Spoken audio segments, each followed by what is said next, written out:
역사를 알면 당신도 인사. 저는 중산층 연구자 금강경입니다. 예, 소개를 받은 소개 안 했어요. 그래요? 네. 소개를 받지 않은 네. 일제시대 김태현입니다. 네, 일제시대를 연구하는 김태현 선생님 모시고 오늘도 군함도에 대한 이야기를 조금 딥하게 들어가 보도록 하겠습니다. 지난 시간까지는 이제 강제 이제 징용, 그다음에 강제 동원에 대한 전반적인 이야기를 조금 하면서 군함도에는 어떠한 과정을 거쳐서 들어가게 되느냐 요 얘기까지 조금 나눴다면 오늘은 군함도에서는 그렇다면 이 조선인 노동자분들이 어떤 생활을 하셨는지 이 얘기를 조금 나눠볼 것 같아요. 일단 군함도로 이제 강제로 이제 가셨죠. 네. 군함도에 갔더니 처음 이제 보는 게 이제 숙소일 텐데, 네. 숙소를 봤더니 한 사람당 한 0.5평 정도다 네. 배당된 게 엄청 좁았고 바람도 통하지 않고 햇빛도 들어오지 않는다. 그리고 심지어 바닷물이 세게 밀어 닥치면 그 바닷물이 스며들어서 습기가 너무 차서 눅눅하다. 그 바닷가 어떻게 보면 그 해안가 근처에다가 지금 숙소를 만들었다는 얘기잖아요. 제일 안 좋은 곳에 이제 배치를 한 것 같고, 그리고 벼룩도 많고, 그게 습하니까 땀이 너무 많이 나서 잠을 못 잘 지경인 거고, 그리고 0.5평씩 한 사람이 차지하고 있으니 네. 다닥다닥 있을 거 아니에요. 굉장히 열악했던 숙소였던 거죠, 숙소도. 일단 뭐 잠이라도 편하게 자야 노동할 때 그래도 힘이라도 날 텐데 일단 빠르게 뽑아먹겠다라는 이때 이 미쓰비시의 어떤 그게 노림수가 있었겠네요. 그쵸. 뭐 이게 그들에 대한 노동재 생산을 생각할 여유조차 없는 거죠. 전쟁 상태가 뽑아내야 되는 이제 석탄 양이나 쥐어 짜는 거 아니겠습니까? 그리고 이게 그냥 사족인데 네. 당시에 연료가 없으니까 네. 연료를 어떻게든 직접 만들라고 그래요. 연료를 아니면은 만들어라. 연료를 쓸 수 없는 원료를 어떻게든 연료로 쓸 수 있을까 막 연구를 하고 그 미국산 정도로 뭐 세일가스 같은 걸 만들어라. 뭐 이런 거. 무연탄인가요? 뭐 그런 것들을 유연탄처럼 쓰려고 막 노력을 하고 그런 식의 엄청나게 전황이 안 좋고 자원이 부족한 상황이니까 노동자들한테 더욱더 가혹할 수밖에 없는 거죠. 지금 이제 얘기하고 있는 시점이 43년에서 45년 이 사이니까 사실 전황은 기울어진 이후라고 봐야 되지 그렇죠. 않겠습니까? 기울어지기 미대 해전 이후로 이제 기울어지기 시작했고 뭐 패전이 점점 전황이 밀리는 상태인 거죠. 그런 분위기 속에서 이제 조선인 노동자들을 어떻게든 이 노동력을 뽑아 먹으려는 그렇죠. 그 상황에서 어떤 생활을 했는지 이 얘기가 오늘 이제 얘기가 될 텐데 본격적으로 그 노동 이야기를 하기에 앞서서 그분들이 이제 어떤 식사를 하셨는지에 대한 이야기. 그러니까 노동자들의 증언에 따르면 네. 배가 항상 고팠다는 얘기가 되게 많아요. 나는 보통 이 작은 감자에 네. 베트남 쌀, 네. 안남미를 안남미라고 섞어 주든가, 뭐 제일 대표적인 게 이제 콩깻묵이라고 콩이 기름을 짜잖아요. 네. 그 남은 찌꺼기에다가 살짝 밥을 섞어서 준 그게 이제 식사인 거죠. 기름은 없는 거네요, 그러면. 기름도 없고 이제 그 약간 비지랑 좀 다른 느낌이죠. 이제 기름을 짠 뭐 콩 남은 거나 아니면 이제 가끔씩 된장찌개 정도가 나왔다. 아주 가끔 나왔겠죠, 된장찌개도. 그 식사 상황이 굉장히 열악했다.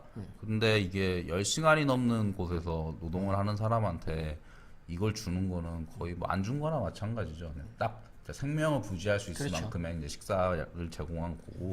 당시 그 노동자분들의 사진 같은 것들을 보면은 굉장히 네. 그냥 엄청 말라 말라 계시죠. 계시잖아요. 네. 그냥 딱 봐도 한 40kg도 안 돼 보이는 몸을 갖고 계신 게 이제 이러한 식생활을 하면서도 10시간이 넘는 고강도의 노동을 했기 때문이다 이렇게 볼 수 있겠네요. 그렇죠. 이게 식량 자체가 그냥 군인들 먹여야 되는 게 최우선 순위니까. 네. 뭐 정어리 같은 경우에도 통전임을 만드는데 군인한테 보내고 남는 부스러기 있잖아요. 네. 그런 부스러기를 졸어서 주는 거죠. 예를 들면 그냥 군인한테 보내고 남는 찌꺼기들을 주는 거나 마찬가지였다 상황이. 사실상 단백질은 거의 섭취할 수 없는 그러니까 탄수화물 거의 최소한의 탄수화물만이 이제 그 제공되는 그렇죠. 그 정도의 그렇죠. 식사였다라고 보면 될 것 같습니다. 굉장히 열악했다. 숙소도 그렇고 식사도 열악했다.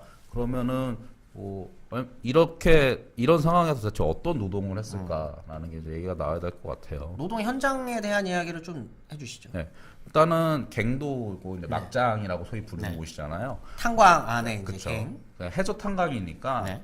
이렇게 해저 안에 그 땅 안에 이렇게 있는데 굉장히 좁은 게 그 높이 폭이 60cm, 50에서 60cm밖에 안 됐고 곡괭이를 들고 계속 누운 자세에서 일을 해야 되니까 허리가 펴지진 않습니다. 이 장면은 영화에서 사실은 굉장히 생생하게 묘사가 잘 되어 있습니다. 이거 곡괭이질도 하기 힘든 폭인 건데 그 장에 그냥 땅을 새로 파야 되는 그 막장에 이제 많이 배치가 돼서 그런 일들을 했던 거고 그러다 보니까 낙반 사고나 이제 폭발에 대한 위험도 상당히 컸다라고 할 수 있습니다. 그리고 갱 안에는 이제 가스가 있잖아요. 메탄가스 이런 것 때문에 가스 냄새가 심하고, 그리고 이게 화장실이 없으니까 10시간이 넘는 동안 일을 하잖아요. 그러니까 그 일을 이제 탄광에서밖에 볼 수가 없는 거죠. 정화조 처리 이런 게 없으니 또 오물도 많이 섞여 있어서, 그리고 물도 부족한 상황에서 거기는 지하수는 또 오물로 오염됐으니 먹지도 못하고, 게다가 그렇게 돼 있고, 뭐 3교대 8시간인데 그 3교대가 이제 하루에 2번 뛰는 8시간 아니면 12시간 2교대에 그런 상황에 이제 일을 하는 거죠. 그럼 굉장히 시간적으로도 이거는 굉장히 열악한 환경일 수밖에 없겠네요. 12시간을 일하고 이런 조건에서 12시간을 일하고 그 아까 말했었던 그런 음식과 숙소에서 잠을 자야 되는 이 상황이면은 사실 이 기업 입장에서도 이게 뭐 큰 성과를 내기 힘든 조건이었을 텐데도 무리하게 어떻게 보면 강행됐었던 거네요. 거의 뭐 미쳤다고 보면 되는 거죠. 아까도 말씀드렸듯이 써먹지도 못하는 연료를 어떻게 써먹을까 고민하는 거니까 있는 연료는 또 오죽했겠습니까?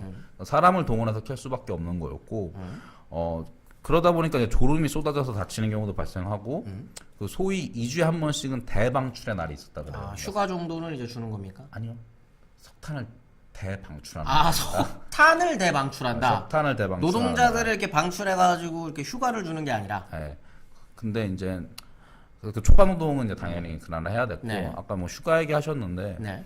휴가 같은 경우에는 조선인의 경우에는 외박이 거의 불가능했어요. 특별한 경우는 근처에 가족이 있어서 오랫동안 그 지역에 살았던 사람 정도에게만 허락이 됐고, 아예 한반도에서 넘어온 조선인들한테는 휴가가 허락되지 않았습니다. 제일 조선인들 중에서 이제 근처에 가족이 있는 정도만 휴가가 좀 제공되었을 뿐, 애초에 이렇게 아까 전에 그 소설의 그 주인공이셨었던 그분들처럼 조선에서부터 끌려오신 분들은 휴가가 아예 없었다. 그 외박 외출이 금지돼 있고 실제로. 그리고 일본인 같은 경우에는 상대적으로 저는 자유로웠고, 그리고 사실 이제 그것도 있어요. 조선인들은 자유롭지 하기 못하는 이유가 아까 중국인 노동자들이 있었다 그랬잖아요. 그 중국인 노동자들과 연대해서 뭔가 일을 일으킬까봐 그걸 좀 겁내기도 한 측면도 있고, 어쨌든 상당한 통제도 가해졌습니다. 그래서 어느 정도였냐면 아파도 일을 해야 돼요.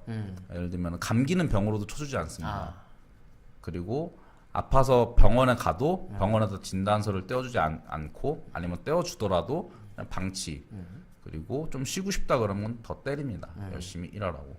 그런 분위기 속에서 뭐 노동환경이 계속 그랬던 거죠, 그거는. 그래서 이제 그렇게 하다 보니까 사람이 지옥이잖아요.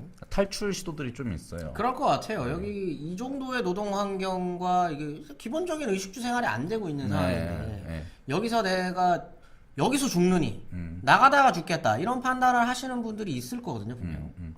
그래서 이제 배설물을 운반하는 배나 뭐 이렇게 배들이 왔다 갔다 하는데 거기 숨어서 이제 탈출하는 경우가 있었는데 대부분 발각이 됩니다. 그래서 발각이 돼서 이제 처벌을 받는 건데, 그 약간 그 염전노예 같은 거 있잖아요. 약간 그런 분위기라고, 탈출을 못하게 돼 있는 그런 분위기라 생각하시면 되는데, 근데 이제 육지로 탈출하신 분이 한 분 계세요. 실제 이제 증언도 남아 있는 거예요. 예. 제가 성함이 이제 정확히 기억은 안 나는데 최씨인데, 근데 육지에서 다시 잡히십니다. 그래서 다시 돌아가서 모진 이제 고초를 다시 겪게 되시는 거죠.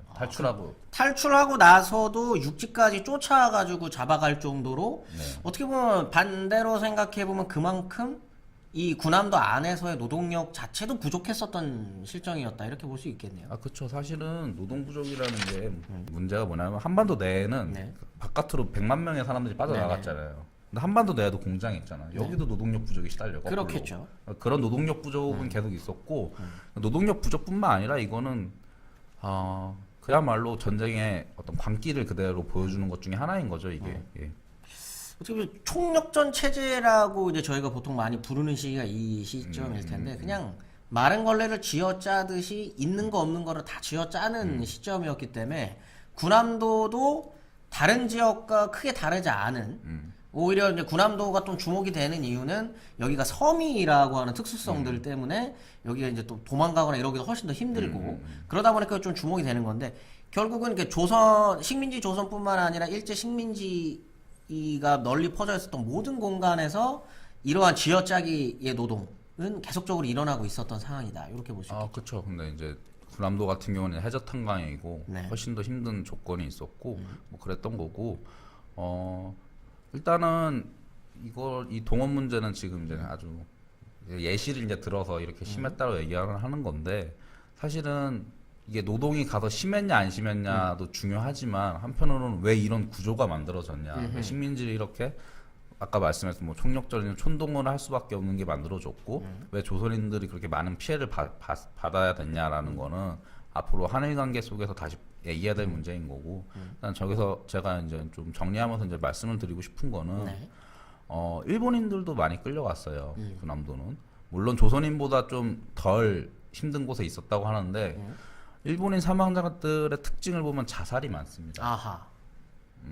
그러니까 노동 현장 조건이 조선인보다 좋았던 건 사실이지만 한편 그들도 제국주의의 어떤 피해를 본 거죠. 그렇죠.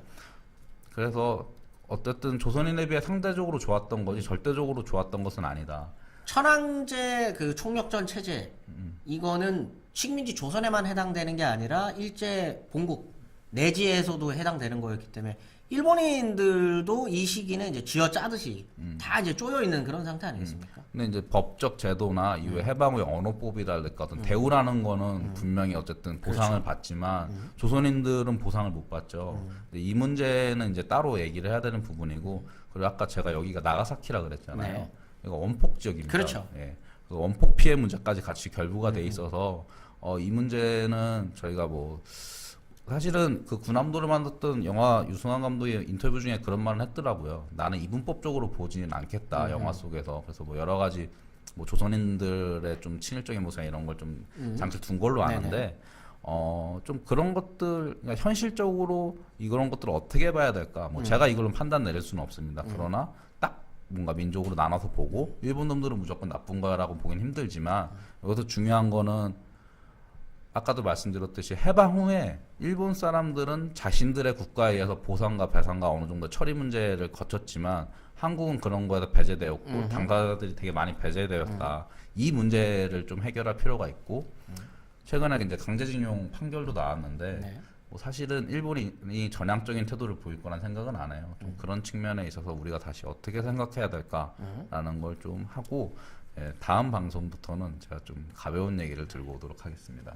오늘 방송은 굉장히 의미 있는 방송일 수 있어요. 왜냐하면 이 문제 자체가 굉장히 현재 진행형인 문제이기도 하고 이게 어떻게 보면 일제 식민지 연구하시는 분들에게는 굉장히 어렵지만 꼭 해야 하는 그리고 정부 차원에서도 이 문제는 지속적으로 관심을 가져야 하는 그리고 우리 국민들도 관심을 좀 많이 가졌으면 하는 그런 문제이기 때문에 한 번 정도는 짚고 넘어가야 된다는 생각이 저희가 유튜브로 이제 방송을 하게 되었습니다.